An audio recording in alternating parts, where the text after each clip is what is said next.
केवल रोना ही आ रहा था कि आप जैसी निष्ठाएं अगर किनका मिल जाए तो जीवन धन्य हो जाए। कल गुरुदेव तेग बहादुर सिंह जी महाराज का पावन चरित्र एकदम भाव में आया पढ़ रहे थे। कश्मीर के पंडितों को जब औरंगजेब ने हुक्म किया कि सब इस्लाम धर्म को स्वीकार करो नहीं तो कत्लेआम कर देंगे, और किया उसने बहुत कत्लेआम, समय दिया उसने।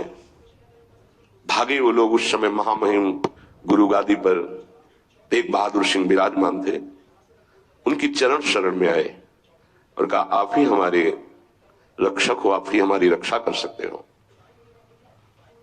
उन्होंने कहा जाओ और बादशाह से कह दो, पूरा चरित्र तो बड़ा है, कि अगर तेग बहादुर सिंह को इस्लाम स्वीकार करवा दो तो हम बिना किसी शर्त के सब कश्मीरी पंडित आपकी आज्ञा का पालन करेंगे। एक को परास्त कर दो तो हम सब परास्त ही हम स्वीकार कर लेंगे। फौरन उसने बहुत ही अन्य धर्मों की तरफ उसका नकारात्मक भाव था। उसने आदेश किया बंदी बना के तुरंत तेग बहादुर सिंह को दिल्ली में उपस्थित किया जाए। सैनिक गए। बल विक्रम गुरु गादी में प्रथम से चला रहा है। उनके पार्षद और उनकी सेना तेग बहादुर सिंह की स्पर्श नहीं करोगे। गुरु तेग बहादुर सिंह के सामने शर्त रखी कि बादशाह के सामने तुम चलते हो या तुम्हें बंदी बना के ले चले। उन्होंने कहा तुम चलो, हम सत्य पर चलने वाले हैं, हम स्वयं चल के आ जाएंगे, तुम्हें बंदी बनाने की जरूरत नहीं। बहुत ही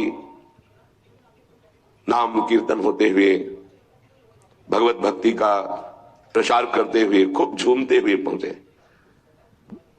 बादशाह ने तत्काल उनको काबू में किया। देखा कि वो तो अपने वैभव के साथ बंदी बना लिया और कहा हमारे धर्म को स्वीकार करो।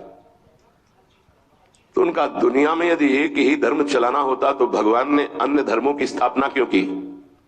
इसका मतलब है अपनी अपनी जगह अपने धर्म का पालन करना परम कर्तव्य है। तो तुम अपने धर्म में मुझे कैसे बदल सकते हो? तुम्हारी सामर्थ्य नहीं है। बड़ी कष्टप्रद परिस्थिति प्रकट की उसने। बहुत ही क्रूर कर्मी, एक नहीं बहुत महापुरुषों को बहुत प्रकार से दंड दिया है इसने।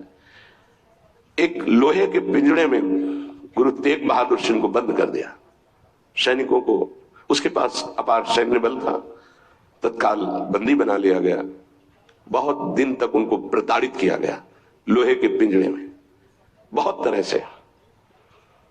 हर बार वो उनसे जब पूछते अगर आप स्वीकार करें तो जो पद कहे मैं अपने राज्य का बादशाह था मैं दे सकता हूं, अगर नहीं स्वीकार करते तो परिणाम तुम्हें भयंकर भोगना होगा। तो उन्होंने हंसते हुए कहा कि प्रभु ने जिस धर्म में मुझे स्थापित किया है, तेरी सामर्थ्य क्या है? कड़वे ही शब्दों से, तेरी सामर्थ्य क्या है कि मुझे परास्त कर सके? और उस समय उन्होंने पद गाया, भाई मैं धनु पाइयो हरि नाम, मन मेरो धावन ते छूटियो, करी बैठो विश्राम, भाई मैं धनु पाइयो हरि नाम, माया ममता तन ते भागी, उपजो निर्मल ज्ञान, लोभ मोह यही परसी न साके, गही भगति भगवान, भाई मैं धनु पाइयो हरि नाम।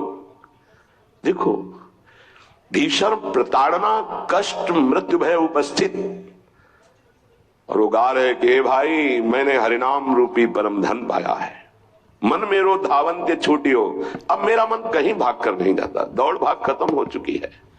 करी बैठो विश्राम, अब तो नाम में विश्राम पा गया है।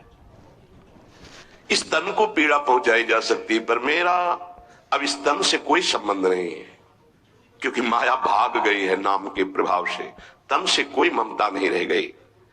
उपजियो निर्मल ज्ञान, इसी नाम के प्रभाव से निर्मल ज्ञान का प्रादुर्भाव हुआ है। लोभ मोह यही परसी न साके, गही भगति भगवान। कोई भी तुम प्रलोभन दो हम मेरे मन को नहीं लुभायमान कर सकता। और कोई भी भय दो तो अब मेरे शरीर का मोह नहीं, क्योंकि मेरे हृदय में भगवान की भक्ति जागृत हो गई है। जन्म जन्म का संसा चूका, रतन नाम जब पाइया, तृष्णा सकल विनाशी मनते, निज सुख माहि समाइया। जन्म जन्म हो गए भटकते हुए, अब कोई संशय नहीं रहा। मुझे नाम रूपी रतन मिल गया, सब संशय खत्म हो चुके हैं। जीने की भी तृष्णा खत्म हो चुकी है, सकल वासना नष्ट हो चुकी है। मेरा मन निज सुख में समा गया है। जाको होत दयालु कृपा निधि,